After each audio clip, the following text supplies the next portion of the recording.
پاکستان اس وقت بڑا کرائسس کا شکار ہے. ہمارے پاس پیسے نہیں ہیں.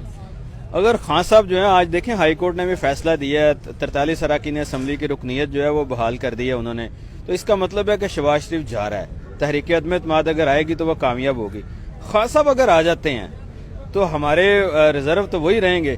تاجر کیا کر سکتے ہیں؟ مثلا اتنے لاکھوں تاجر ہیں پاکستان میں, آپ مثلا کیا آفر کرتے ہیں کہ خان صاحب آ جائیں گے تو کیا ہم تو پاکستان میں تاجر عمران خان کو اپنا دل دے بیٹھا ہے, اور اپنی دکان کا غلہ بھی ہم خان صاحب کے حوالے کر دیں گے.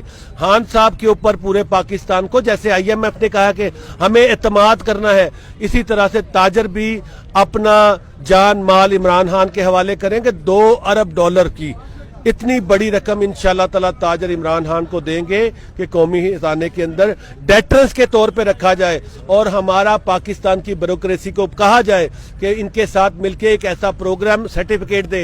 اور میں عمران خان کا جو سارا معاملہ ہے اس میں ہم اس کے ساتھ کھڑے ہیں, اور تاجر برادری عمران خان کے ساتھ کھڑی ہے اور انشاءاللہ تعالی کھڑی رہے گی. بالکل بالکل جو ہے وہ یہاں پر اگر دیکھا جائے